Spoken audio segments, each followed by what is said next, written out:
Dear Chartered Accountants, working professionals, and students in the domains of Indian auditing, accounting, and the tax and regulatory space, welcome to podcast of Fca Deepak Rao, a practicing Chartered Accountant. Daily news and updates for 16th October 2023. In a significant development, the Chartered Accountant examinations scheduled for November 2023 in the states of Chhattisgarh and Madhya Pradesh have been postponed due to the upcoming Legislative Assembly elections. This decision comes as a response to the unique circumstances posed by the elections impacting the scheduling of the examinations. The Institute of Chartered Accountants of India had previously announced the examination dates for November 2023. However, a recent update indicates that the exams in Chhattisgarh and Madhya Pradesh will be rescheduled. A seismic scandal has rocked the insurance industry as an internal income tax department assessment reveals a staggering evasion of nearly Rs 30,000 crore in income tax since the inception of GST on July 1, 2017.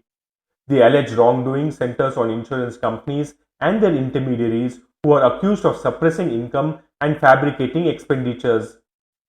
According to sources within the Income Tax Department, tax demand notices are currently being prepared and will soon be dispatched to these entities in an attempt to recover the outstanding dues. The total amount involved in this scandal is anticipated to rise significantly once interest and penalties are applied. This revelation stems from an investigation launched by the Income Tax Department last year in collaboration with the Directorate General of GST Intelligence. The probe was initiated after it was discovered that several insurance companies were allegedly skirting regulations on commissions by overpaying agents and intermediaries. These excessive payments were made against invoices deemed to be fraudulent by officials.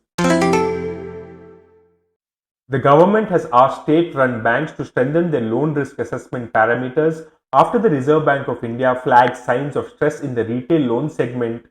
It has also asked them to focus on the acquisition of high-quality current and savings accounts.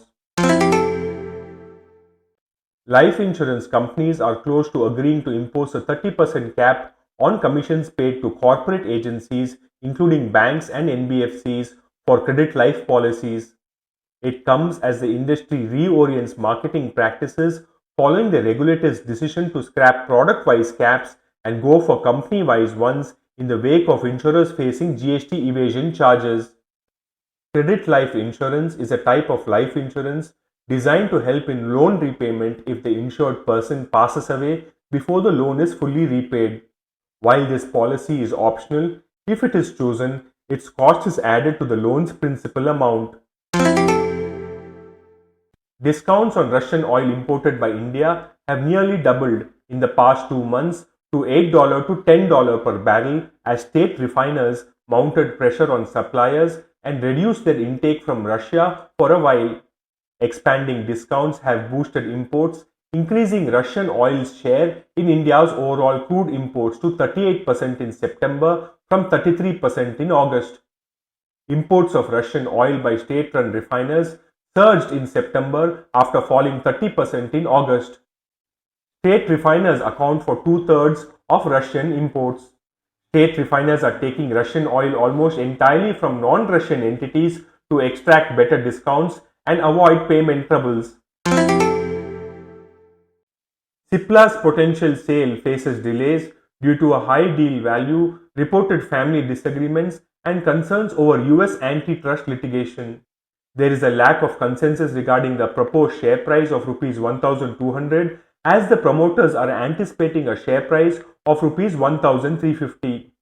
Complexities in the Revlimid patent settlement add challenges to Cipla's situation, which may impact the deal value and the need of re-evaluation of valuations.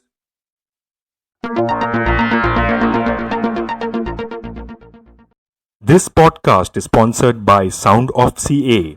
We share because we care. Vande Mataram, Jai Hind.